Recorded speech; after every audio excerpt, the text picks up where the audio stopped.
Assalamualaikum warahmatullahi wabarakatuh. Shalom, Om Swastiastu, Namo Buddhaya, Salam Kebajikan, dan salam sejahtera untuk kita semua. Perkenalkan, nama saya Zahwa Naila Nashwa dengan NIM J0414241325 dari jurusan akuntansi angkatan 61 dan dari kelas B praktikum kedua. Pada tugas kali ini, saya mendapatkan tugas untuk menjelaskan latihan soal manajemen keuangan di pertemuan 10 dengan judul Capital Expenditure. Mungkin kita bisa mulai saja.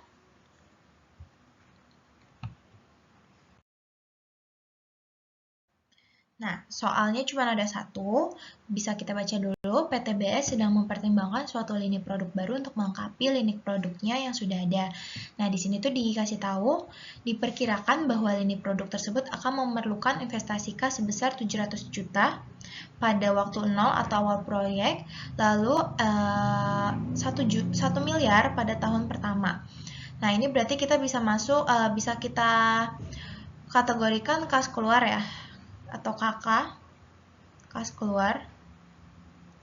Nah, lalu arus kas masuk setelah pajak yang diharapkan adalah 250 juta pada tahun kedua, dan tahun ketiga itu 300 juta, tahun keempat 350 juta, dan tahun kelima sampai tahun ke-10 itu sama ya, flat 400 juta.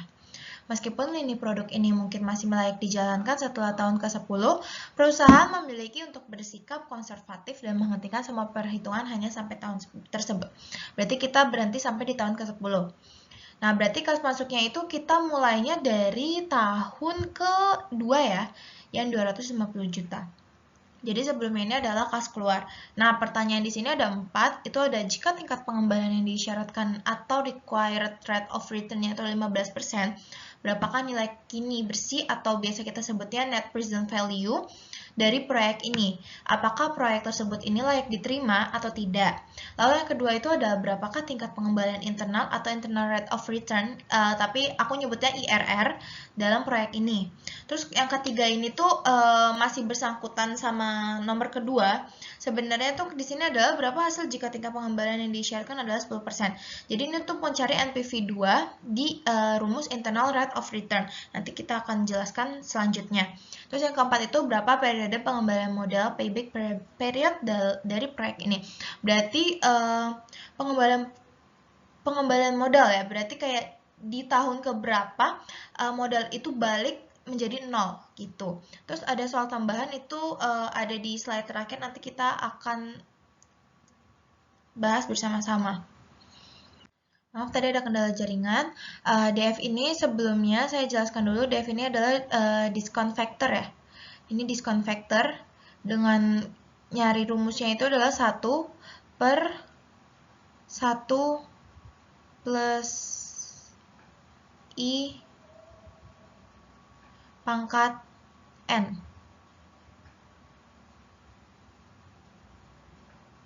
Pangkat N. Jadi 1/1 plus I pangkat N. Nah, DF-nya 15% dari mana? Kita bisa lihat dari soal yang tadi di poin 1 ya. Nah, DF-nya kalau sudah didapatkan, N-nya ini sesuai sama tahun. Berarti kalau misalnya masih tahun 0 itu berarti pangkat 0. Kalau tahun pertama itu pangkat 1 gitu. Nah, dapat DF-nya sekian sampai tahun ke-10. Terus PV proses. PV proses ini didapatkannya dari kas bersih dikali sama DF. Dapat dengan total 1.451 sekian.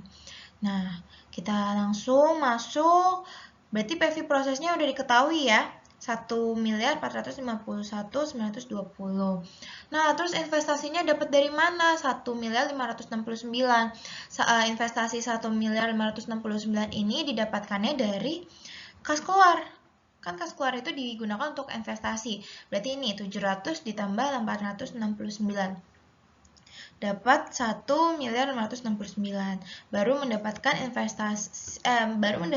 NPV-nya 117.664.690 perak. Nah, nilai NPV ini kurang dari 0 ya. Jadi artinya itu nilainya negatif, atau kalau dalam manajemen keuangan itu bisa disebut investasi ini tidak layak. Begitu. Kita bisa next di soal kedua. Soal kedua itu yang ditanya nilai internal rate of return. Yang tadi saya bilang, internal rate of return itu berkaitan sama yang soal nomor 3. Kenapa? Karena IRR itu didapatkannya dari I1 ditambah NPV 1, terus per NPV 1 dikurang NPV 2, lalu hasilnya dikali I2 dikurang I1. Nah, tadi kan cuma baru dikasih tahu I1 15%. Nah, berarti I2-nya dari mana? I2-nya itu didapatkan dari yang tadi poin ketiga ya. Kita coba balik lagi ke poin ketiga. Poin 3 itu tingkat pengembalian jika 10%. Berarti kita bisa asumsikan 10% itu menjadi I2. Tapi sebelumnya kita juga harus nyari dulu MPV 2-nya. Berarti kita bikin tabel sama yang kayak tadi di jawaban nomor 1. Masih sama caranya semuanya, berarti mendapatkan MPV-nya 251.000. Dan ini nggak minus ya. Berarti bisa diartikan kalau dengan tingkat pengembalian 10% ini nih layak. Berarti kita masukin aja rumusnya I1 15%, terus NPV 1-nya tadi yang di jawaban nomor 1 117 juta minus, terus dikurang lagi 117 juta dikurang 251.000. Terus I2-nya 10%, I1-nya 15%. Pokoknya ini jangan sampai kebalik. Terus mendapatkanlah IRR-nya 13,41%. Begitu. Lalu yang jawaban nomor 3 itu adalah ditanya periode pengembalian modal atau payback period. Nah, payback period ini rumusnya juga lumayan banyak. Kalau di manajemen keuangan itu memang ada rumusnya sendiri, tapi menurut saya kalau pakai rumus itu terlalu lama. Jadi kita bisa pakai tabel kas kumulatif. Nah, tabel kumulatif tuh lihat aja 3 kolom tahun kas bersih dan kas kumulatif. Kita masukin aja kas bersihnya seperti yang di soal atau seperti tabel-tabel sebelumnya, lalu kas kumulatif ditambahkan saja.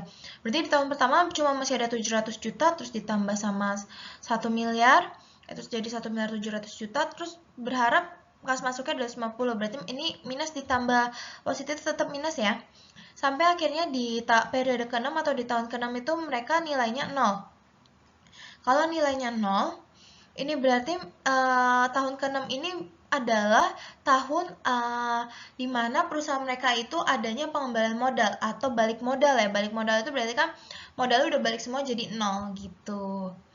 Lalu tadi yang saya bilang ada soal tambahan itu adalah profitability index.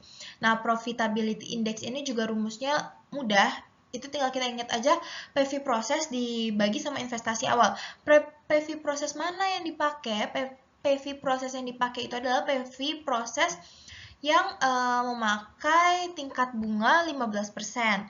Bisa dilihat aja di tabel sebelumnya, itu hasilnya 1.451.000.000 sekian dibagi sama investasi awal. Investasi awalnya masih sama ya, tadi pakai PV proses, itu PV proses yang 15%, itu berarti 1.561.000.000 sekian.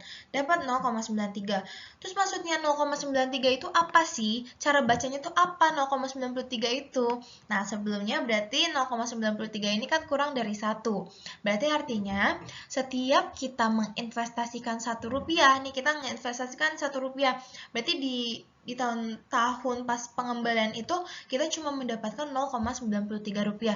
Itu artinya kita rugi dong. Iya, karena PI-nya itu kurang dari 1. Memang investasi ini tidak layak begitu. Mungkin sekiranya yang dapat saya jelaskan sebanyak 4 soal. Kurang lebihnya mohon maaf. Wassalamualaikum warahmatullahi wabarakatuh. Terima kasih semuanya.